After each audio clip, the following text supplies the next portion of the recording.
7 días. La actualidad semanal con perspectiva evangélica. Hola amigos, bienvenidos. Les habla Pedro Tarquis. Estamos en este programa de análisis de la actualidad y hoy tenemos un programa muy especial porque tenemos con nosotros a Pau Abad y a Anaïs Philippe, ambos nacidos en España, pero que están ahora mismo en la isla de Lesbos. Ellos son voluntarios de la Organización de Ayuda Humanitaria Cristiana GAIN, que trabaja, entre otros lugares, en esta isla griega. Allí llevan un mes, llegaron desde Valencia y desde Londres recientemente y van a acabar esta misma semana. Muy bienvenidos, Pau y Anaïs. Gracias. Bueno, pues están para analizar de primera mano la situación que hay allí, en esta isla que es un centro de intensa actualidad y también de dificultad, para saber cómo se puede hacer la diferencia desde el compromiso y desde la fe. Y lo vamos a hacer con la ayuda de Jonathan Soriano, que es redactor de Protestante Digital en Barcelona. Un saludo cordial, Jonathan. Hola, Pedro. Y Joel Forster, que es director de Evangelical Focus en Valencia. Muy bienvenido, Joel. Hola, muy buenas. Adelante entonces con esta primera mano que tenemos, que es un regalo poder escucharles. Pau, Anaís, muchas gracias por estar con nosotros, por estar en directo y sobre el terreno. Estáis ahí a punto de terminar vuestro tiempo en Lesbos. Y antes de entrar en detalles de vuestra experiencia, que nos gustaría conocer, queríamos preguntaros ¿cómo resumiríais la situación ahora mismo a junio de 2020 en el campo de Moria en Lesbos? ¿Qué cifras hay? ¿Qué saturación hay de la que oímos a veces en los medios? También si hay casos de coronavirus. No sé, ¿nos podéis dar una introducción general? Sí, bueno, el campo de refugiados de Moria, que está en la isla griega de Lesbos, donde estamos, sigue en confinamiento de momento hasta el día 21, me parece, y mientras que el resto del país está en plena desescalada, incluso en campaña turística, pero el campo de refugiados está confinado todavía. O sea, supuestamente, sobre el papel, los refugiados no pueden salir del campo de refugiados a no ser que sea por fuerza mayor, por ir al hospital en la ciudad o algo así. La cifra ahora mismo está en torno a los 16.000, casi exactos. Esta cifra ha ido fluctuando en los últimos meses. Ha ido reduciéndose mucho desde el inicio de la crisis del coronavirus, porque, bueno, aunque era poco a poco, pero sí que se iban trasladando a personas, sobre todo a las personas más vulnerables, a otros campos de refugiados en la parte continental de Grecia, sobre todo. También algunos se fueron a otros países como Alemania, Holanda. Y ha ido bajando, porque hace 3 meses estaba como en casi 20.000. Pero ahora de nuevo creo que bueno, está en fase de volver a crecer. Siguen llevándose a personas a otros sitios, pero estamos viendo cómo de nuevo están llegando cada vez más personas. Ayer mismo fueron, creo, 100 personas nuevas que llegaron al campo de refugiados. También está incrementándose mucho la llegada de botes a la zona norte y a otras zonas de la isla. Y parece, o todo apunta a que van a tener aquí un verano también de bastantes llegadas. Y en cuanto al tema del coronavirus, no hay casos que se sepa, pero también es difícil saberlo y la verdad es que no sé, no podemos hablar de que si ha habido casos o no ha habido casos o si hay casos en la actualidad. Esperamos y oramos a Dios de que realmente sea así, pero es muy difícil realmente probar que no haya habido infecciones. En clave más personal, Anaís, ¿cómo ha sido el viajar allí a Lesbos ahora con todas las restricciones que había en movilidad a nivel de Europa? ¿Cómo ha sido también el prepararse? Supongo que habréis tenido que pasar una cuarentena. ¿Y qué es lo que te ha llevado, lo que te ha motivado a viajar ahora en este contexto de epidemia a Lesbos? Sí, pues solo para que os hagáis una idea, el viaje desde Londres hasta Lesbos, bueno, tardamos 4 días en llegar hasta aquí. Yo 7. Yo 7. Así que fue bastante difícil encontrar vuelos que nos llevasen hasta Atenas, y una vez llegamos a Atenas tuvimos que hacernos un test y esperar los resultados, y luego solo fue hasta bueno, en ese momento que pudimos viajar hasta Lesbos.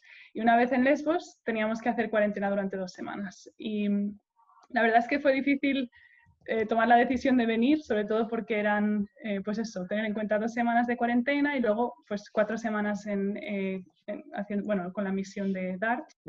Y la verdad es que para mí fue una decisión dura y el no saber, bueno, no saber al 100% si el viaje podría ocurrir o si me iban a parar en algún aeropuerto y volver a enviar a Londres, sobre todo porque en Londres en ese momento estaba pues la epidemia aún peor que en España.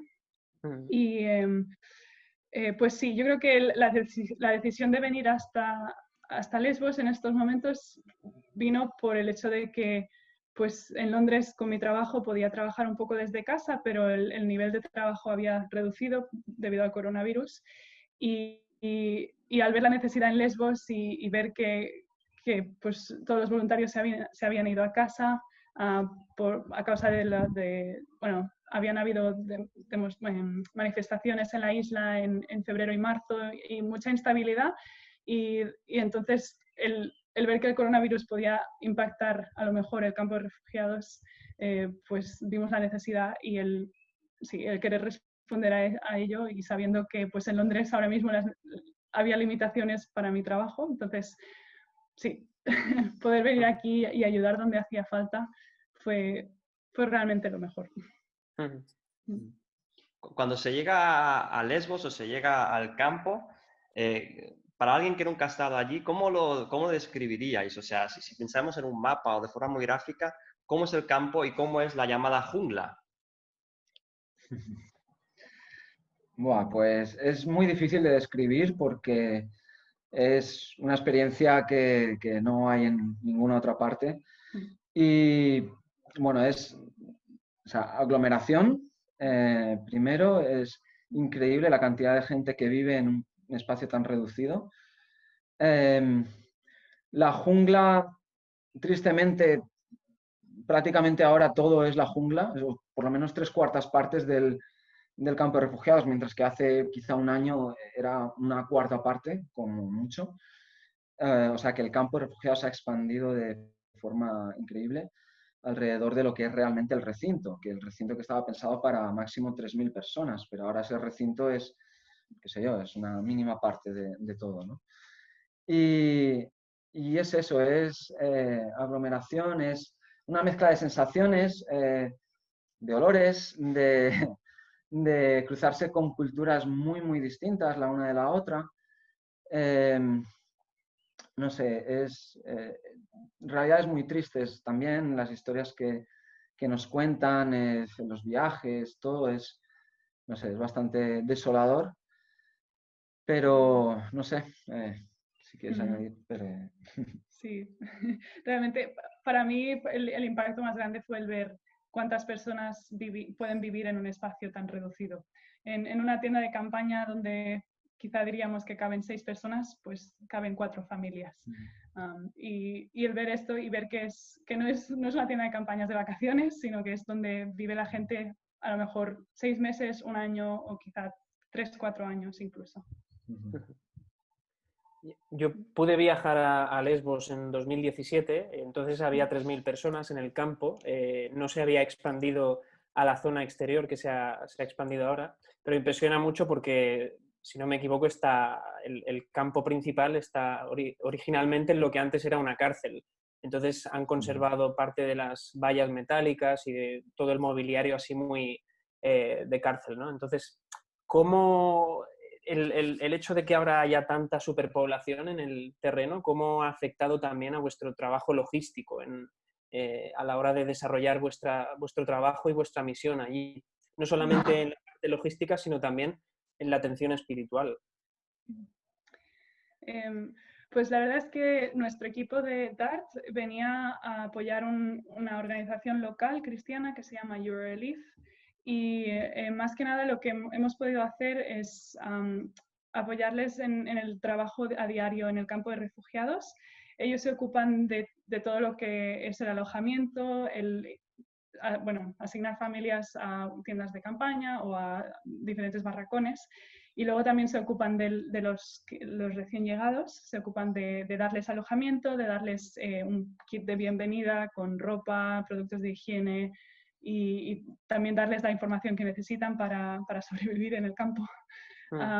Y también Eurolife da un poco, es como el centro de información del campo de refugiados. Entonces, realmente ha sido una experiencia increíble el poder trabajar con ellos, poder ver las increíbles necesidades que hay en el campo en cuanto, quizá no a comida, hay comida suficiente para todo el mundo, pero realmente la higiene y los productos básicos pues hacen falta. Y en el tema de logística, lo que hemos podido hacer como organización en GAIN, hemos podido traer 2 camiones con varios contenedores llenos de donaciones de países como, en España, Alemania, Austria. Ha sido increíble ver cómo la gente ha donado un montón de pues, mantas, sacos de dormir, comida y todo.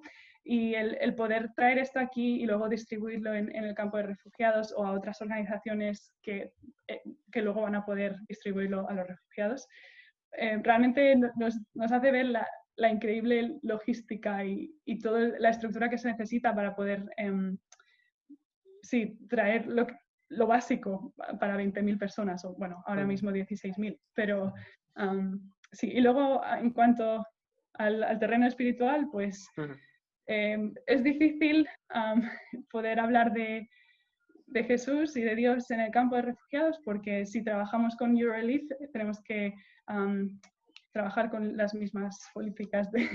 Entonces ellos, por principios humanitarios, no pueden compartir el Evangelio en el campo de refugiados, pero sí que cuando conoces a una persona a nivel personal y sabes la familia que te invita a tomar té, el poder compartir pues de nuestra vida, de nuestras experiencias personales, eso sí que es muy enriquecedor. Y luego yo creo que la mejor parte es el hecho de que todo el equipo pues somos cristianos, y el poder compartir al final del día nuestras experiencias, conversaciones y todo lo que hemos experimentado, realmente para mí es lo que me ha hecho crecer más, el darme cuenta de que sí, necesitamos las experiencias de unos y otros para entender la realidad y dar sentido a esto, ¿no? Porque yo creo que sin tener a Dios, yo creo que no podría entender el nivel de sufrimiento que veo en el campo de refugiados. Y orar, también la oración ha sido muy importante y es algo que nos llevaremos con nosotros, porque ya casi hay que pensar en Lesbos como un poblado más de, no sé, de los poblados de Afganistán, por ejemplo. Es una de las cosas que me sorprende. Yo estuve aquí en septiembre y es increíble la forma en la que ha evolucionado este lugar. Ahora mismo es prácticamente una ciudad, escuchas incluso las llamadas a la oración, hay una calle principal que es como si fuera un mercado, pero lleno de tiendas, de sitios para comer, e incluso a nivel espiritual, pues también, incluso hay los congoleños, la comunidad congoleña tiene su iglesia en lo alto de una colina y los escuchas cantar y alabar y tal.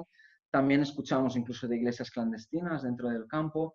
Y es raro porque es Europa, pero tienes la sensación de estar un poco en el terreno espiritual de eso, de Oriente Medio, Afganistán y estos lugares. Comentabas, Pau, ahora que se ha convertido en una ciudad con gente que vive ya a largo plazo allí. Tú contabas en el Facebook de vuestra organización algunas historias. Una de ellas era esto, que podías haber entrado en casa de familias, que te habían invitado a desayunar, que habíais compartido allí, aunque sin entenderos mucho, supongo, por el tema del idioma. Pero ¿puedes explicarnos un poco más de estas sensaciones de compartir el té con refugiados y familias? Sí, es una de las cosas que se te quedan y bueno, hoy mismo hemos tenido una comida genial con una familia siria y la verdad es que pues, nos hemos atiborrado y ha sido de muchísima bendición. La mujer mayor de la familia, la anciana, se ha echado a llorar al final con Anaís abrazándose y todo, ha sido muy bonito. Con respecto a la experiencia que cuentas de este desayuno que se publicó en Facebook, fue una experiencia un poco surrealista porque la verdad es que aunque te paras a tomar té y tal, pero no sé, fue una sensación de paz en un lugar casi de calma en medio de de todo el barullo del campo de refugiados, pero era una zona muy concreta que estaba un poco aislada o encerrada, aislada por así decirlo. Y bueno, al no poder entendernos con palabras en este caso, porque muchas veces lo que haces es conectas muchas veces con familias donde algún miembro de la familia al menos chapurrea un poco el inglés, ¿no? Y más o menos te entiendes. En este caso no era así, pero se dio la circunstancia que yo pasaba por ahí, quería echar una foto de la estructura, que me parecía increíble cómo lo habían hecho, con vigas de madera por debajo y todo. Y el chico pues me invitó a pasar, a desayunar, y fue una sensación increíble de sentirme, no sé, a gusto, ¿no? Bienvenido. Es un poco irónico porque te están dando la bienvenida justamente personas refugiadas, ¿no? Que es un poco, sí, irónica, ¿no? La situación. Pero la verdad es que es una experiencia común, ¿no? El recibir, el ser bien recibido de esta manera por la gente aquí, ¿no? Y por muchas familias. Y en este caso, al no poder hablarnos, pues experimentas la bondad de otra forma, ¿no? Con los gestos, con no sé, con el hecho de eso, de que de repente te encuentras un vaso lleno de leche, ni lo habías pedido y toma para ti. Y estas cosas. Es una sensación muy agradable y de mucha bendición. A Moria llega mucha gente, llegan migrantes económicos, llegan migrantes políticos, llegan personas en busca de refugio y de asilo. Entonces, ¿cómo habéis visto también este contraste de diferencias, este contraste de shocks psicológicos, ¿no? ¿Cómo veis también en esta gente la esperanza o lo contrario, ¿no? La sensación de desesperanza, de desconsuelo?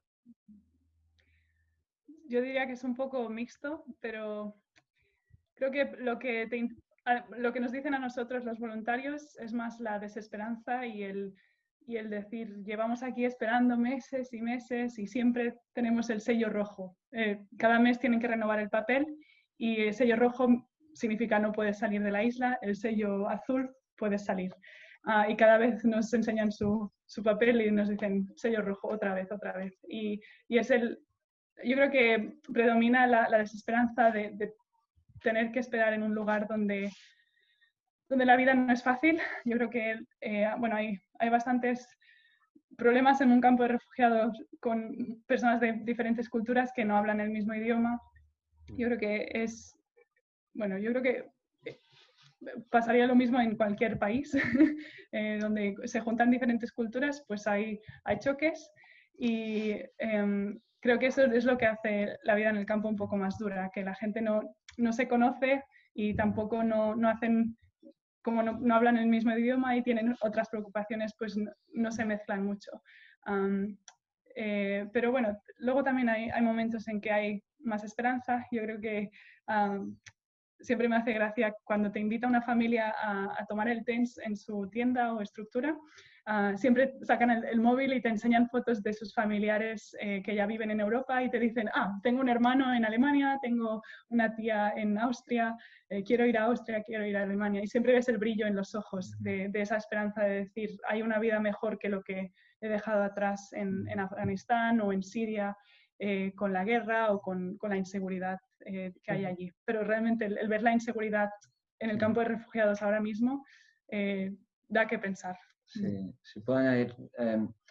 La gente viene aquí con objetivos de ir a Alemania, de ir aquí o allí, pero cuando llegan a Moria, el único objetivo que tienen es salir de Moria. Ya les da igual dónde ir, dónde llegar. Si se quedan en Atenas viviendo, les da igual a mucha gente. Quieren salir de aquí. Y una de las cosas que yo he notado volviendo es el gran nivel de inseguridad, de crímenes, de robos, de impunidad, de eso, de miedo. Muchas familias siempre hay alguien velando por la noche porque es muy frecuente que alguien entre a robar o incluso con navajas y es preocupante. Mucha gente vive con miedo. Sí, las autoridades griegas tampoco intervienen demasiado porque es muy difícil. Ante esto que comentáis del sufrimiento también que veis en primera persona, ¿qué diferencia hace ser cristiano, confiar en Dios, conocer lo que la Biblia dice sobre los refugiados, los inmigrantes, las personas marginadas. Habéis hablado de la oración antes, ¿no? De que es algo importante, pero ¿qué retos también os encontráis, ¿no? De que vuestra fe y vuestra esperanza choca con la realidad de sufrimiento y cómo encajáis a Dios ahí? Yo creo que no es un choque en sí, es decir, es parte de la identidad de nuestra fe, ¿no? Como cristianos, ¿no? El encontrarnos con el sufrimiento, ¿no? Y si bien es verdad que no podemos hablar abiertamente del Evangelio por las restricciones que hay, con temas de proselitismo y todo esto, pero el hecho de eso, de compartir, muchos saben ya que somos cristianos, que somos parte de una organización cristiana, incluso algunos nos preguntan, y si nos preguntan no hay problema. Y yo creo que eso, que el mostrar esos gestos de bondad, de que estamos allí, hoy le preguntaban a Anaís si le pagaban, y el que se le diga es que no, que estamos aquí, que incluso hemos pagado, son muchos voluntarios que vienen, pagan sus billetes, pagan muchas cosas para venir aquí y ayudar, ¿no? Y eso siempre es un choque, ¿no? Que yo creo que siempre levanta dudas y preguntas en las personas. Y obviamente dejamos en manos de Dios, ¿no? Lo que pase luego en realidad, ¿no? De verdad, dentro del campo de refugiados. Es muy inspirador cuando escuchas historias de personas dentro del campo de refugiados que Dios se les está revelando.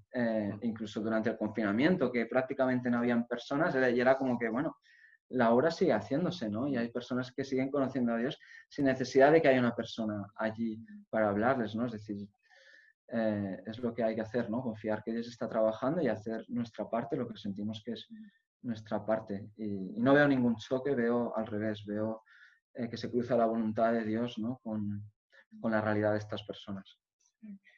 Sí, yo, bueno, añadiría también yo creo que lo pensaba el otro día, en qué gran oportunidad tenemos, que el primer contacto que tienen con Europa en el campo de refugiados es con un grupo de cristianos que intentan ayudarles en el campo. Y el saber que en sus países de origen nunca podrían, a lo mejor nunca oirían hablar de Jesús, pero aquí mismos, ya en la puerta de entrada de Europa, se encuentran con el Evangelio y con oportunidades de conocer a Jesús. Y yo creo que esto es una bendición. Ya que hablamos de cristianos, vosotros habéis viajado con Gain, que es una organización de inspiración cristiana. Si no me equivoco, también hay otras. Está Remar, bueno, hay otras en el terreno. Pero más allá de organizaciones, ¿cuál es la implicación de entidades cristianas, de iglesias locales cristianas, de cristianos griegos con lo que está pasando en Moria también? Sí, bueno, a nivel de cristianos locales no sabría decirte, pero sí te puedo decir que Eurorelief mismo es una organización cristiana griega. Y de hecho es la razón por la cual el gobierno, al ser griega, pues como que es de más confianza y gran peso de las actividades dentro del campo de refugiados recaen sobre Eurorelief. Entonces, eso ya de por sí es una bendición, esa responsabilidad, ¿no? Luego hay otras organizaciones, tú has dicho Remar y otras tantas. Sí que durante el confinamiento y también con el tema de los ataques de los radicales en febrero y marzo, hubo misiones que tuvieron que dejar la isla y no sé si planean volver, pero es una de las cosas que te choca al venir aquí para bien, ¿no? El ver que hay muchos cristianos, no solamente Gain, no solamente Eurorelief. Eso, das unos pasos fuera de la oficina de Eurorelief y te encuentras con los de Remar, ¿no? Y te vas un poco más allá y te encuentras con otros, ¿no? Y eso está guay. Sí, sí, y ver que vienen voluntarios de muchos países diferentes para trabajar con organizaciones locales, realmente pues, es una bendición. Por ejemplo, Eurorelief recibe bastantes voluntarios menonitas de una organización americana y es muy interesante conocer pues, otros grupos, pero ver que todos tenemos el mismo interés, ¿no? El amar a las personas y cuidar a los que pues, tienen más necesidad de ayuda. Pues justamente de esto que hablabas ahora, Anaís, de voluntarios, de personas que quieren participar activamente en esto. escuchándonos a vosotros, habrá gente que pensará, bueno, ¿y cómo puedo participar? ¿Cómo puedo sumarme a esto? Entonces, de forma activa y práctica, ¿cómo se puede colaborar y apoyar el trabajo de Gain en Lesbos? Bueno, no, de distintas maneras. Obviamente nosotros, Gain España lleva implicada en Lesbos ya un par de años a nivel de recibir donativos, recibir productos de higiene y otros tipos de productos para enviar aquí y también a nivel de voluntariado. De hecho, teníamos planeados viajes para ahora, pero obviamente con el tema del confinamiento pues no ha podido ser. Pero sí que hay una necesidad y hay una llamada incluso desde de la parte de Eurorelief de que se necesitan manos cuanto antes y porque no hay mucha gente y ahora especialmente si empiezan a llegar nuevas personas pues va a haber más trabajo. Se necesitan personas que tengan la capacidad de estar pues, varias semanas, 6 porque son mínimo 4 más 2 de cuarentena ahora mismo. Pero si hay alguien que puede dedicarle ese tiempo a venir aquí, es una oportunidad magnífica de estar al pie del cañón en cuanto a la crisis de los refugiados y mostrar el amor de Dios de formas muy prácticas. Y bueno, y de parte de Gain España, pues habrán oportunidades también de venir de voluntario más adelante, pero bueno, todavía no tenemos nada previsto. Yo diría que si lo que has escuchado hoy pues te remueve el corazón, que lo consideres como una opción, porque realmente yo antes de venir sí me interesaba todo el tema de refugiados y a veces leía las noticias, pero no es hasta que lo ves con tus propios ojos que realmente te das cuenta del gran problema que es y el hecho de que Europa pues realmente se tapa un poco los ojos a la realidad que hay aquí. Y creo que si todo el mundo pudiera venir aquí, se daría cuenta de la enorme necesidad que hay aquí. Me imagino que buscando en Google Gain, que es G-A-I-N, Gain, España, encontrará la dirección de la web y los teléfonos. Ya, sí, ya la para web terminar. perdona, ¿Sí? la web es gain.org.es. Muy bien. Decía, ya os vais a marchar. En cuanto a vuestro sentimiento, después de haber vivido ahí toda esta situación que habéis descrito también, ¿cómo vais a vivir ahora en vuestros lugares de residencia habitual tras esta experiencia y estos dos mundos que son tan dispares, ¿no? El mundo occidental donde nos quejamos del confinamiento, de que no funciona el wifi, etcétera, y la realidad de esto tan tremendo que dejáis allí en Lesbos.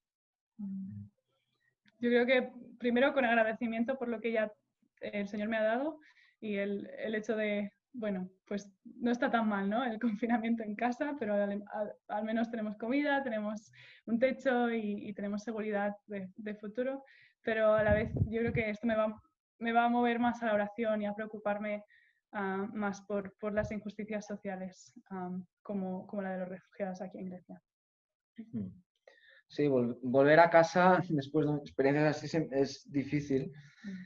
También porque, claro, vienes con una realidad tan opuesta a lo que hay en casa que muchas veces es difícil, no sé, entender la realidad de las personas en España, ¿no? Cosas que, claro, ves aquí y dices, pues, una tontería preocuparse por esto, ¿no? Llegas desde aquí y claro, pero es normal, ¿no? Cada uno tiene su realidad, ¿no? Pero, por ejemplo, pensaba en todo el tema de ahora España intentando readaptarse y con esta incertidumbre constante de qué hay que hacer, de qué no hay que hacer. Y es una incertidumbre a la que no estamos acostumbrados en España y, sin embargo, vienes de un contexto donde para esta gente han vivido toda su vida con incertidumbre. Y no de un virus, de que los talibanes pues, se presenten una noche y te maten a media familia, ¿no? Y cosas así, ¿no? Más exageradas o menos, pero sí, es un poco a veces es difícil de encontrar el equilibrio, ¿no? Entre las dos realidades, especialmente en los primeros días cuando llegas. Sí, vamos, venir de donde la incertidumbre no es un estilo de vida, sino que es la vida, ¿no? Es la constante. Sí. Esta gente dice, bueno, pues algo más. Pues muchísimas gracias, Anaís, Filip y Pau Abad, por este tiempo que nos habéis dedicado. Tenéis además ahora una entrevista con Radio Nacional de España y sé que habéis apartado este tiempo. Muchas gracias también a Jonathan Soriano y a Joel Foster por acompañarnos y profundizar y bucear en esta experiencia que nos quedamos con ganas de saber más, pero bueno, lo dejamos aquí y en el futuro quizás el Señor permita que volvamos a reencontrarnos. Que el Señor os bendiga y a aquellos que nos han seguido también pues les deseamos lo mejor y que Dios les cuide y que tengan en cuenta toda esta realidad que vivimos alrededor para agradecer lo que tenemos y también para trabajar por aquellos que tanto les falta. Que Dios les bendiga. Gracias, igualmente. 7 días. La actualidad semanal con perspectiva evangélica.